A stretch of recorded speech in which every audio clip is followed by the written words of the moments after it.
ముఖ్యమంత్రి నారా చంద్రబాబు నాయుడుపై అనుచిత వ్యాఖ్యలు చేస్తే తీవ్ర పరిణామాలు తప్పవని వెంకటగిరి ఎమ్మెల్యే కూరుగొండ్ల రామకృష్ణ గారు హెచ్చరించారు. వైసీపీ నేత అంబటి రాంబాబు ఇటీవల సీఎం చంద్రబాబుపై చేసిన వ్యాఖ్యలను ఖండిస్తూ ఎమ్మెల్యే కూరుగొండ్ల రామకృష్ణ గారు ఆధ్వర్యంలో కూటమి నాయకులు కార్యకర్తలు ఆదివారం వెంకటగిరి పట్టణంలోని త్రిభవని సెంటర్ కూడలిలో నిరసన కార్యక్రమం నిర్వహించారు. ఈ సందర్భంగా అంబటి రాంబాబు దిష్టిబొమ్మను చెప్పులతో కొట్టి దగ్ధం చేస్తూ తమ ఆగ్రహాన్ని వ్యక్తం చేశారు.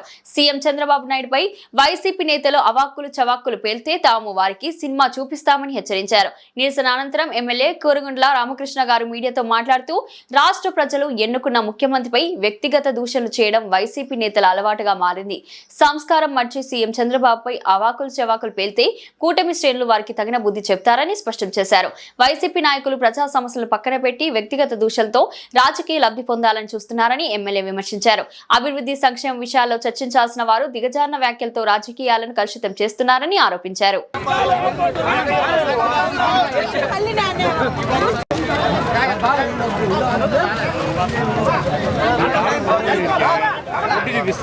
బాబు పక్కన పక్క పక్క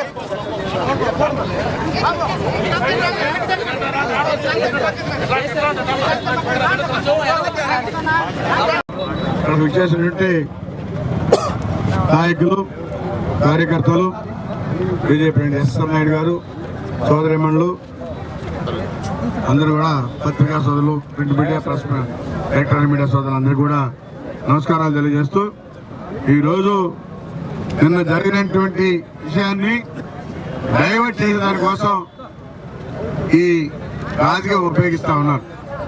తిరుమలలో జరిగింది అడిగితే దాన్ని డైవర్ట్ చేసే దానికోసం ఒక ఈది రౌడీని వాడు మంత్రిగా చేశాడు. వాడు ఈది రౌడీ పొరికి వాడు భాష వేరు. ఆ రోజు ఆ పొరికి మంత్రి వచ్చి పొరికి తయారు చేసింది జగన్మోహన్ రెడ్డి. జగన్మోహన్ రెడ్డికి సంస్కృతి సాంప్రదాయాలు ఉంటే ఇవన్నీ చేయడు. జగన్మోహన్ రెడ్డికి వెంకటేశ్వర స్వామి మీద నమ్మకం లేదు. వాడికి వెళ్ళేప్పుడు కూడా సంతకం పెట్టి దర్శనం చేసుకున్నట్టు లేదు. సంతకం పెట్టమంటే తిరిగి వచ్చేసిన పరిస్థితి జగన్మోహన్ రెడ్డికి. కోట్లాది మంది మరి పూజించేటువంటి ఏడుకొండల స్వామి వెంకటేశ్వర స్వామిని ఆ స్వామి మీద జగన్మోహన్ రెడ్డి నమ్మకం లేదు. మరి ఆ ప్రజలు పొరపాటున ఒక అవకాశం చెప్పని వాళ్ళ తండ్రి చనిపోతే ఓటేశారు.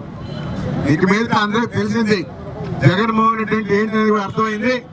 ఇక శాశ్వతంగా ఆయన రాజకీయ జీవితాన్ని మొత్తానికి పూర్తి చేసి బట్టేస్తారని చెప్పని కూడా తెలియజేస్తా ఉన్నా. ఆయన చరిత్ర అయిపోయింది. ఎందుకంటే 5 సంవత్సరాల పరిపాలనలో ఏ విధంగా ఉండిందో ప్రజలు చూశారు. ఈ రోజు పరిపాలన ఏ విధంగా ఉందో మరి ఆయన పరిపాలనలో అప్పులు చేసి బ్యాంకులను అప్పులు చేసేసి వీళ్ళకి అప్పు కూడా పుట్టకూడదని కొత్త పేపర్లు ఆడు పాడేసిపోయాడు. అయితే ఈ రోజు మన ముఖ్యమంత్రి ధైర్యంగా అన్ని వారలేక ఏదో ఒకటి చేయాలని చెప్పని ఇలాంటి పనికి మాలని ఎదవాళ్ళని పెట్టుకొని ఇలాంటి పనులు చేసుకుంటే జగన్మోహన్ రెడ్డికి బుద్ధి చెప్పాలా. ఇక నువ్వు శాశ్వతంగా రాజకీయాలు కూడా ఉండవు అని చెప్పని కూడా తెలియజేస్తా ఉన్నాం.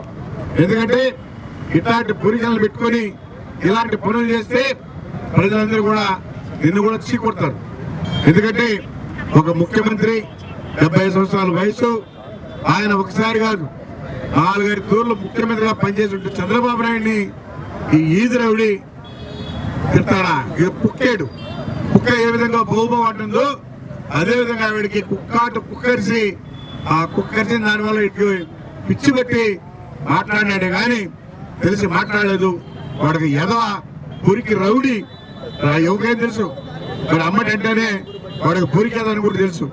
ఆ పురికేది ఒక మంత్రి ఇచ్చాడు జగన్మోహన్ రెడ్డి. అలాంటి నాయకుడు చంద్రబాబు నాయుడు అని చెప్పని కూడా తెలియజేస్తా ఉన్నాం. ఇలాంటి ఎదవల్ని అందరూ కూడా చెప్తూ కొడతారు. ఆడ కూడా తిరగనీరు. ఈ రోజు వాడు ఎన్ని చెప్పు దెబ్బలు తిన్నాడో మీరే వీడియోలో చూశారు.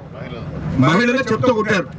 ఆ ఏదో మాట్లాడిన మాటలకి మహిళమ్మ తల్లు వచ్చి చెప్పు తీసుకొని కసిగా కొట్టారు. కసిగా, అది కూడా ఊరికే కాదు, చెప్పులు పెరుక్కొని వాళ్ళు వచ్చి కొట్టారంటే నీకు ఇంకా బుద్ధి రావాలని చెప్పని కూడా తెలియజేస్తూ నువ్వు ఎంత ఎదవో ఈ రాష్ట్ర ప్రజలు 5 కోట్ల మంది కూడా చూశారని చెప్పని కూడా తెలియజేస్తూ అందరూ కూడా పేరు పేరున నమస్కారాలు తెలియజేస్తూ సెలవు తీసుకుంటున్నాం.